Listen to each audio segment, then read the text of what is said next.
आप सभी का फिर से एक बार स्वागत है इस लेक्चर में। तो जैसा कि हम जानते हैं कि हम कवर कर रहे हैं प्रीवियस ईयर क्वेश्चंस को, कई सारे टॉपिक्स के, और बेसिकली हमने अब तक आर्ट एंड कल्चर के फर्स्ट पार्ट को कवर कर लिया। यानी मतलब हुआ कि हमने 15 क्वेश्चंस कवर किए हैं। तो बेसिकली इस लेक्चर में हम 15 और क्वेश्चंस को कवर करने जा रहे हैं आर्ट एंड कल्चर के। कुछ क्वेश्चन जो है इनमें से वो उसी टॉपिक से बिलोंग करते हैं जो कि हमने कवर किए थे पुराने उसमें। ऑलराइट। और कुछ टॉपिक्स जो है वो हम इसमें न्यू देखेंगे। ऑलराइट।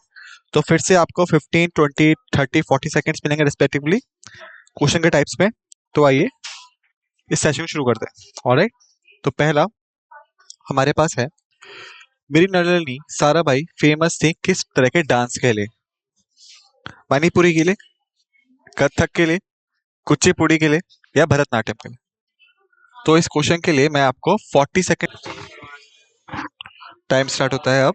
1, 2, 3, 4, 5, 6, 7, 8, 9, 10, 11, 12, 13, 14, 15, 16, 17, 18, 19, 20, 21, 22, 23, 24, 25, 26, 27, 28, 29, 30, 31, 32, 33, 34, 35, 36, 37, 38, 39, 40.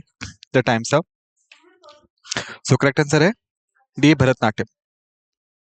तो जो मेरी नलिनी साराभाई थी बेसिकली ट्रीट थे आपके भरतनाट्यम से। ऑलराइट।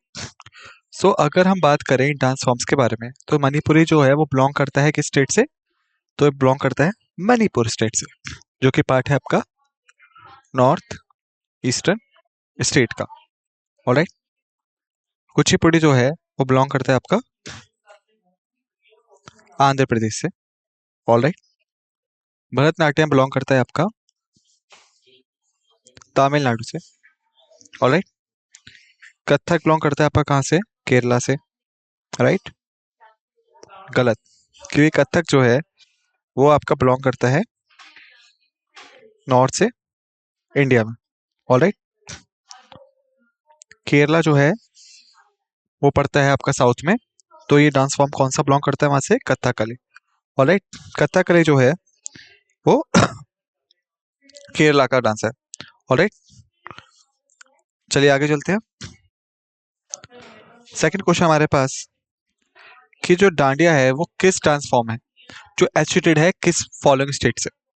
इसके लिए आपको 30 सेकंड्स मिलेंगे। आपका टाइम शुरू होता है। आप 1, 2, 3, 4, 5, 6, 7, 8, 9, 10, 11, 12, 13, 14, 15, 16, 17, 18, 19, 20, 21, 22, 23, 24, 25, 26, 27, 28, 29, 30. The time's up. So correct answer है इसका सी, गुजरात से। तो डांडिया डांस फॉर्म किसके है? गुजरात के। ऑलराइट। तो अगर हम बात करें डांस फॉर्म के बारे में गुजरात की, तो फर्स्ट है डांडिया, सेकंड है गरबा। ऑलराइट। अब पंजाब की बात करें तो फर्स्ट है हमारी गिद्दा, सेकंड डांस फॉर्म है भांगड़ा। राजस्थान की बात करें, फर्स्ट है हमारी कच्ची घोड़ी, ओके, सेकंड है हमारी घूमर, ओके। हरियाणा की अगर हम बात करें तो खोरिया, वो है वहां की डांस फॉर्म हरियाणा की। ओके। इसके पश्चात चलिए आगे चलते हैं। थर्ड क्वेश्चन है, लवानी डांस फॉर्म किस स्टेट से बिलोंग करता है या किस स्टेट के? ओके। इसके लिए 30 सेकेंड्स आपके पास टाइम शुरू होता है। आप 1, 2, 3, 4, 5, 6, 7, 8, 9, 10, 11, 12, 13, 14, 15, 16, 17, 18, 19, 20, 21, 22, 23, 24, 25, 26, 27, 28, 29, 30. The time's up. Correct answer है ए, महाराष्ट्र से। करेक्ट आंसर है महाराष्ट्र। ओके, तो बेसिकली महाराष्ट्र जो है उसके पास दूसरी डांस फॉर्म भी है जिसका नाम है तमाशा। ओके, गुजरात के बारे में हमने जस्ट अभी देखा कि दो डांस फॉर्म है, डांडिया और गरबा। ओके, यदि हम बात करें मध्य प्रदेश के बारे में तो मटका डांस फॉर्म यहाँ पे बहुत फेमस है मध्य प्रदेश में। मटका डांस फॉर्म बहुत फेमस है मध्य प्रदेश में। लवानी और तमाशा फेमस है महाराष्ट्र में। इसके पश्चात कच्ची पुड़ी जो है, कच्ची पुड़ी और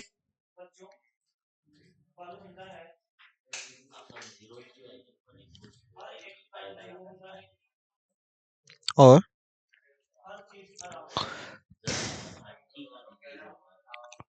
वेटी भगवतम जो है डांस फॉर्म है यहाँ की। ओके, वेटी भगवतम के बारे में हमने प्रीवियस लेक्चर्स में भी कवर किया है। ओके, अब चलिए आगे चलते हैं।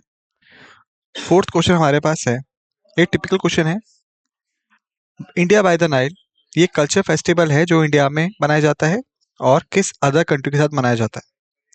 सूडान के साथ में, इजिप्ट के साथ में, कंपाला के साथ में, केन्या के साथ में।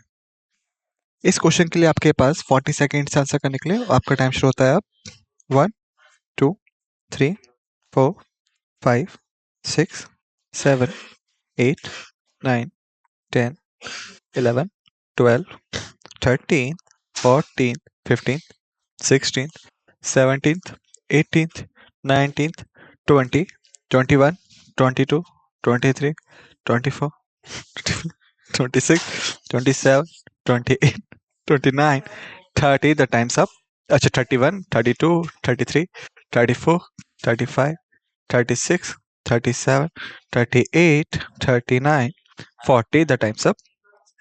सो करेक्ट आंसर है इसका सी। तो इंडिया बाय द नाइल एक कल्चरल फेस्टिवल है जो सेलिब्रेट होता है इंडिया के बीच में और इजिप्ट के बीच में।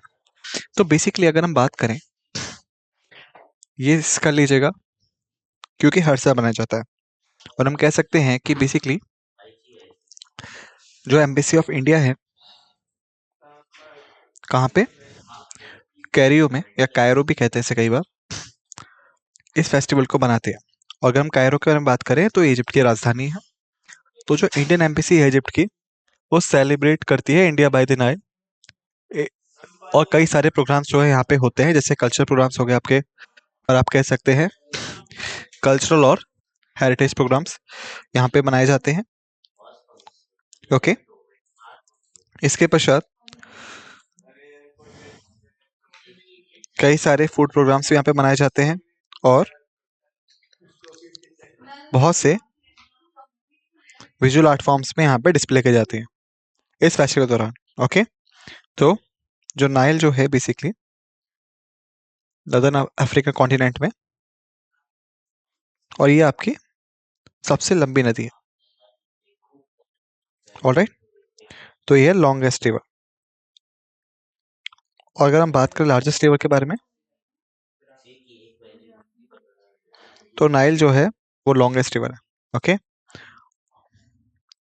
और यदि हम इंडिया और इजिप्ट के बारे में बात करें तो इंडिया और जो इजिप्ट है वो सिर्फ मॉडर्न टाइम में ही कॉन्टेक्ट्स में नहीं है बल्कि बहुत ही एंशिएंट टाइम से भी कॉन्टेक्ट पे थे, या फिर आप कह सकते हैं इंडस वैली के टाइम पे भी, सिविलाइजेशन के टाइम पे भी कॉन्टेक्ट में थे, ट्रेड एंड कल्चरल एक्सपेक्ट्स में। ओके, तो क्वेश्चन नंबर 4 के बाद हमारे पास अब है क्वेश्चन नंबर 5, और ये क्वेश्चन है जो कि हमने कवर किया है प्रीवियस लेक्चर्स में भी। इस क्वेश्चन के लिए मैं आपको 40 सेकेंड देने वाला हूँ। आपका टाइम शुरू होता है अब 1 2 3 4 5 6 7 8 9 10 11 12 13th 14th 15th 16th 17th 18th 19th 20 21 22 23 24 25 26 27 28, 29, 30, 31, 32, 33, 34, 35, 36, 37, 38, 39, 40. The times up. Correct answer है इसका बी। ओके, तो आइए इस पे डिस्कशन करते हैं थोड़ा बहुत।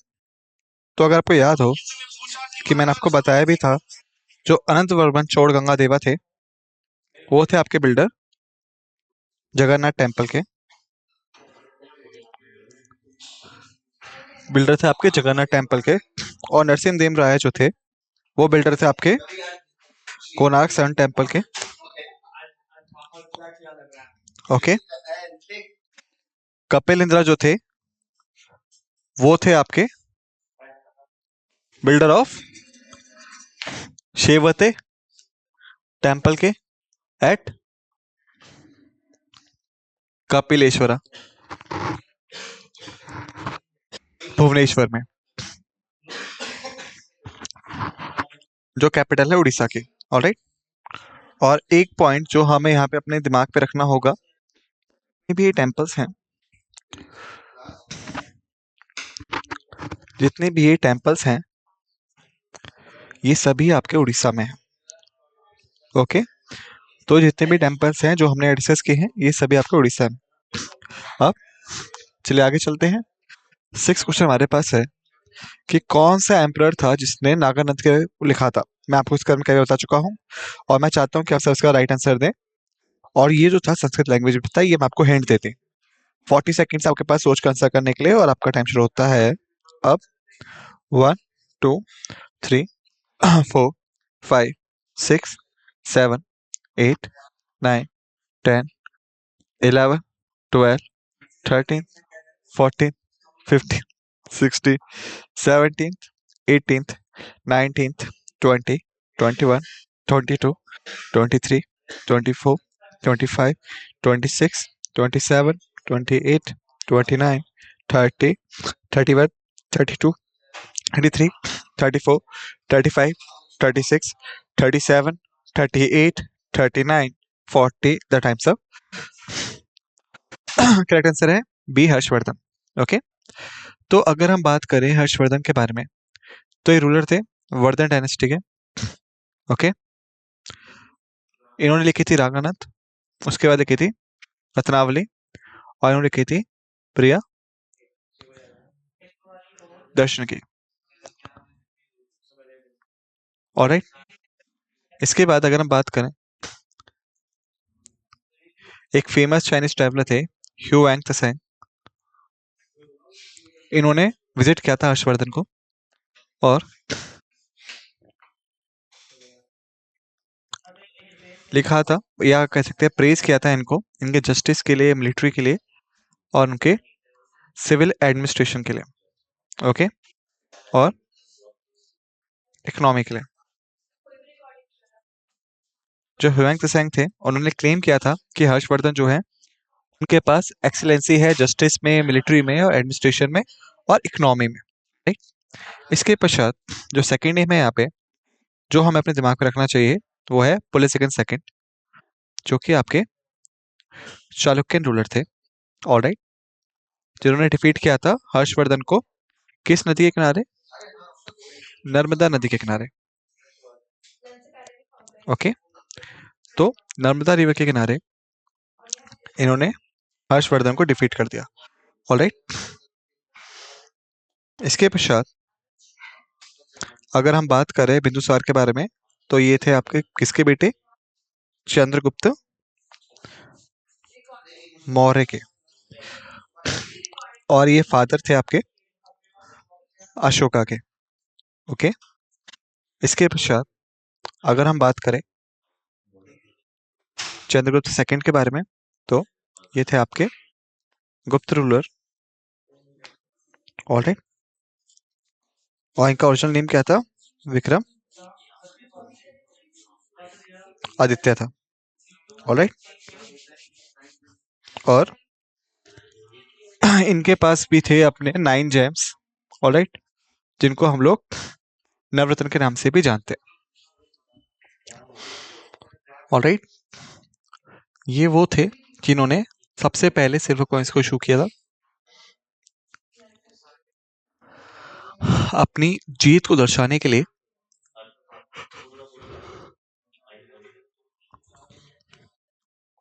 किसके ऊपर? शाक के रूलर के ऊपर। ऑलराइट। इसके पश्चात जो दूसरा नाम है वो है प्रभावती गुप्त। अगर आपको याद हो तो प्रभावती गुप्त जो थी ये डॉटर थी किसकी? चंद्रगुप्त सेकंड की। और ये बहुत ज्यादा मशहूर थी कई सारी लैंड ग्रांट्स के लिए, जमीनों को दान में देने के लिए। ऑलराइट। ये अपने इस काम के लिए मशहूर थे। और यदि हम बात करें लैंड के बारे में तो बेसिकली यहाँ पे एक ऑफिसर हुआ करता था वस्तुपाल नाम से। उनका काम क्या था? उनका काम था कि वो लैंड रिकॉर्ड्स को मेंटेन रखेगा। ओके। ऑलराइट। तो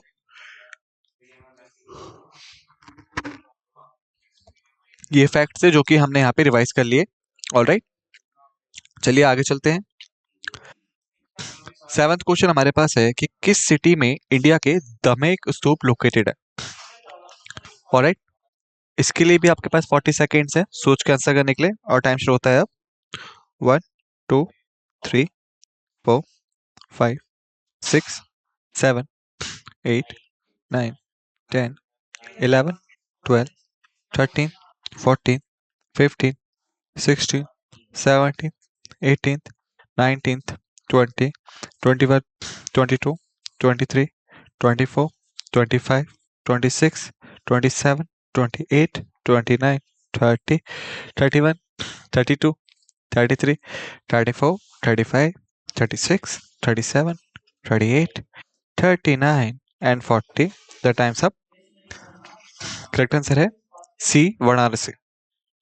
ऑलराइट। जिसको हम लोग बनारस के नाम से भी जानते हैं। ऑलराइट। और ये one of the most ancient city है इंडिया की और वर्ल्ड की भी। ऑलराइट। ओके। तो जो धार्मिक स्तूप है वो लोकेटेड है आपका वाराणसी में। ऑलराइट।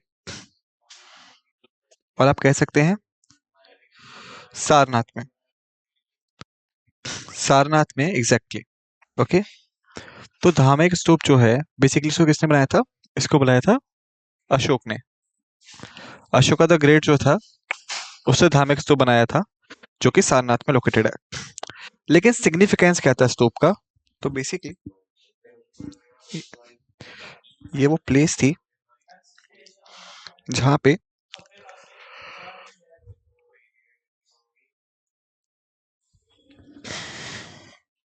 गौतम बुद्ध ने अपना पहला सरमन दिया था, या आप कह सकते हैं अपना पहला भाषण भी कह सकते हैं आपसे। राइट। और यदि आप बात करें बोध गया के बारे में या आप सारनाथ के बारे में, तो बोध गया वो जगह थी जहां पे उनको एनलाइटमेंट मिलता है। ओके। और सारनाथ और धार्मिक स्तूप वो प्लेस थी जहां पे उनको फर्स्ट सरमन देने का मौका मिला। कितने डिसिबल्स के बीच में? 5 डिसिबल्स के बीच में। ऑलराइट। और मेन पॉइंट ये है कि अगर हम इस इवेंट की बात करें तो इस इवेंट को हम कहते हैं धर्म चक्र परिवर्तन। इस इवेंट को हम जानते हैं धर्म चक्र परिवर्तन के नाम से। ऑलराइट। सेकंड अगर हम बात करें गौतम बुद्ध के बारे में, तो बेसिकली उनका ओरिजिनल नेम जो था वो था सिद्धार्थ। ओरिजिनल नेम क्या था? सिद्धार्थ था। और ये सन थे किसके? सनोधा के। ये सन थे आपके सनोधना के, जो कि रिपब्लिकन किंग थे किस इलाके के? कपिल वस्तु के। जो उनके फादर थे वो रिपब्लिकन किंग थे कपिल वस्तु के। 4 साइंस क्या थे जिन्होंने बदला था इनको? पहला था एक बूढ़ा आदमी, एक बीमार आदमी, एक मरा हुआ आदमी और एक साधु। ओके। इन 4 साइंस को देखने के बाद उन्होंने अपने विचार बदल दिए थे। इसके पश्चात अगर हम बात करें महावीर के बारे में, तो कितने लोगों के बीच महावीर ने अपना पहला सम्मन दिया था? तो 11 डेसिबल्स के बीच में उन्होंने अपना दिया था। जैसे जमाली भी हो सकता है, और जमाली जो थे सन इन लॉ भी हो सकते थे महावीर के। तो ये फैक्ट्स एंड फिगर्स थे जो हमने यहाँ पे कवर किए। ऑलराइट, चलिए आगे चलते हैं। 8th क्वेश्चन हमारे पास है कि जो गोल गुम्बद है उसको किसने डिजाइन किया था? उस्ताद अहमद लाहौरी ने, जॉर्ज विटेट ने, हेनरी एडविन ने, या फिर याकूट ऑफ डाबुल ने? इस क्वेश्चन के लिए आप सभी के पास 30 सेकेंड्स है। ऑलराइट, आपका टाइम शुरू होता है अब।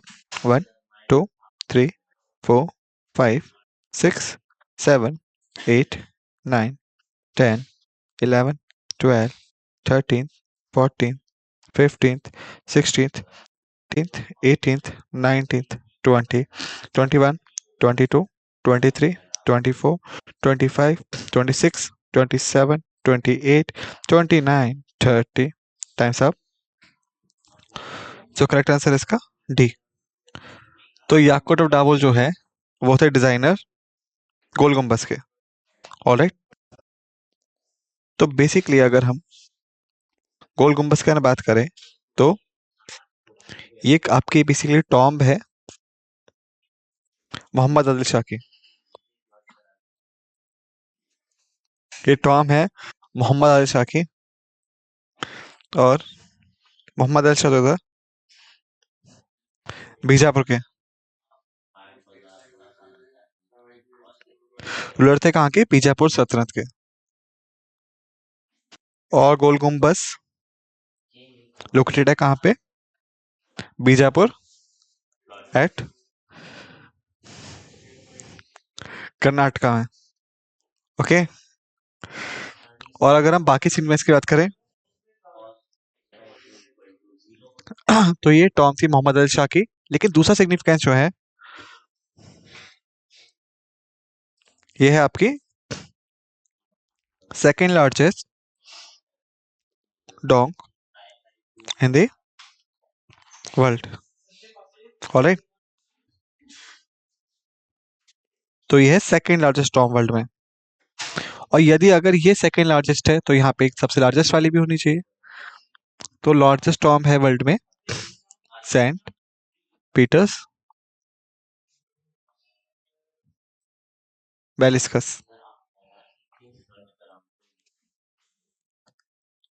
सेंट पीस पीटर बेलिस्कस की सबसे लार्जेस्ट टॉम है। ओके, और ये पड़ती है आपके रोम में। ओके, तो ये था गोल गुम्बद के बारे में।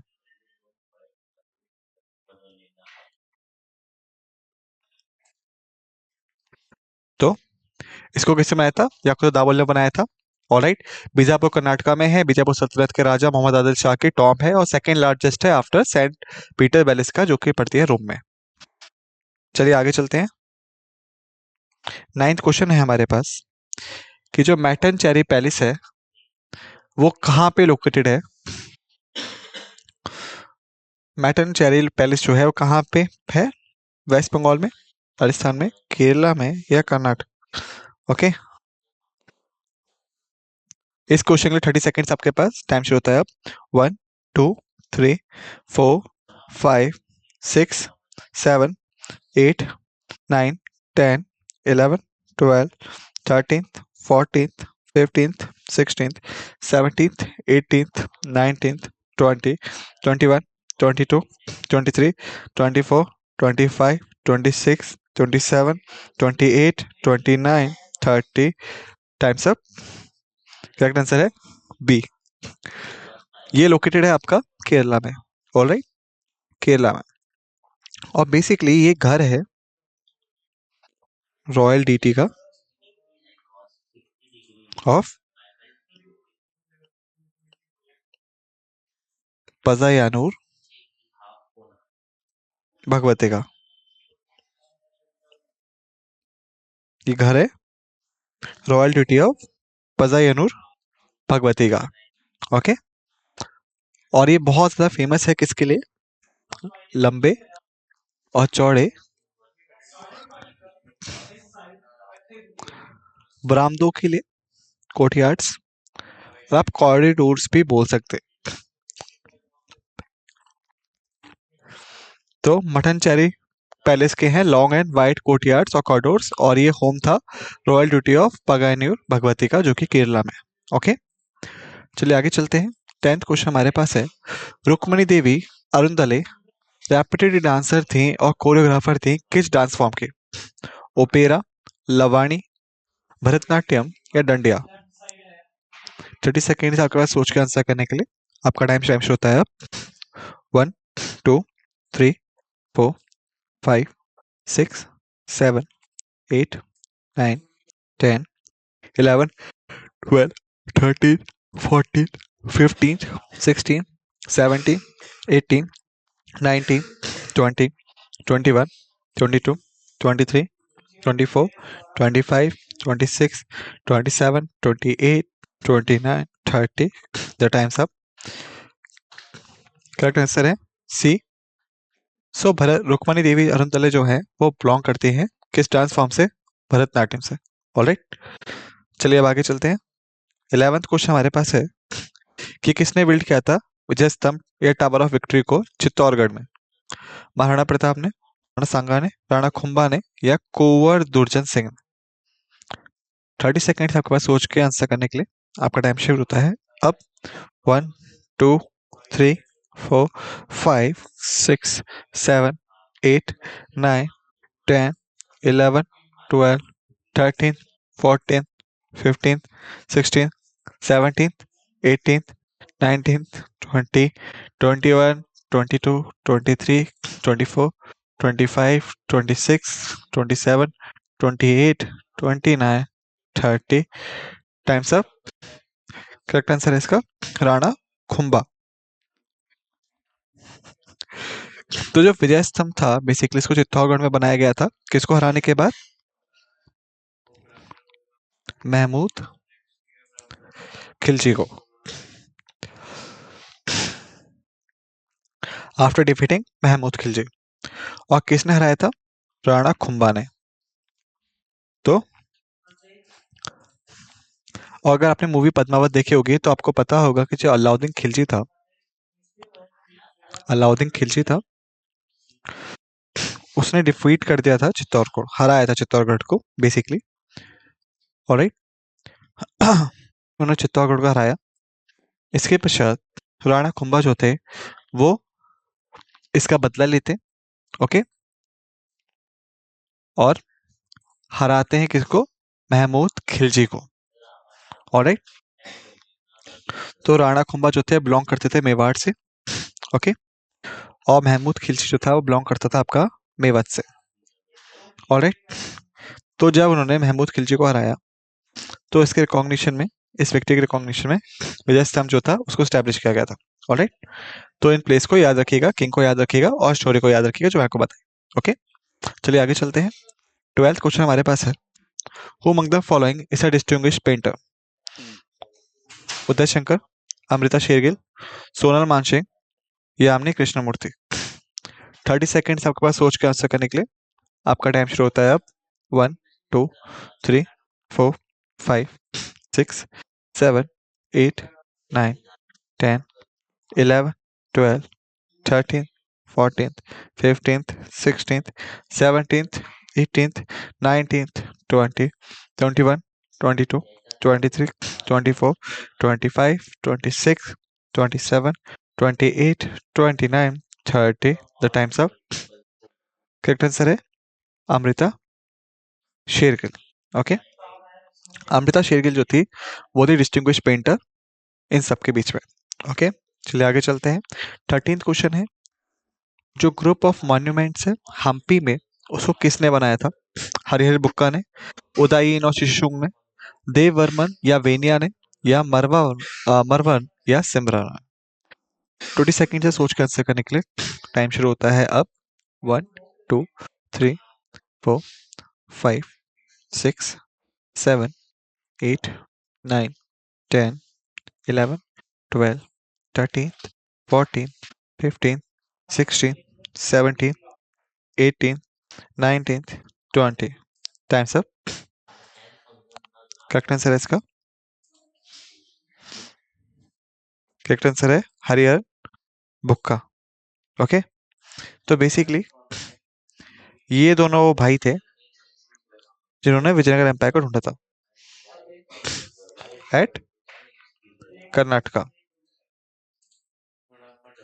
ओके, और जो हम्पी था वो थी कैपिटल विजयनगर एम्पायर के। तो जितने भी मॉन्यूमेंट्स एंड फिगर्स यहाँ पे बने हैं उन्हें किसने बनाया? हरिहरन बुक्का ने बनाया, और मोस्टली जो थे इन्होंने ही बनवाए थे। इसके बाद कई सारी डायनेस्टीज आई विजयनगर में और इन्होंने अपने खुद के मॉन्यूमेंट्स बनाए। ऑफ मॉन्यूमेंट्स थे या फिर जो पहले के मॉन्यूमेंट्स थे वो किसने बनाए थे? हरिहर बुक्का ने बनाए थे। चलिए आगे चलते हैं। 14th क्वेश्चन है, Bikaner school, Jaipur school, Marwar school या मेवाड़ स्कूल, ये सभी स्कूल से किस चीज के लिए? Miniature paintings, Madhubani paintings, Rajput paintings या केव पेंटिंग्स? 15 सेकेंड्स है सोच के आंसर करने के लिए। ऑलराइट, क्योंकि बहुत ही सिंपल क्वेश्चन है और अगर टाइम शुरू होता है अब 1 2 3 4 5 6 7 8 9 10 11 12 13th 14th 15th, times up. सो आपका जो करेक्ट आंसर है वो है बी, बी राजपूत पेंटिंग्स।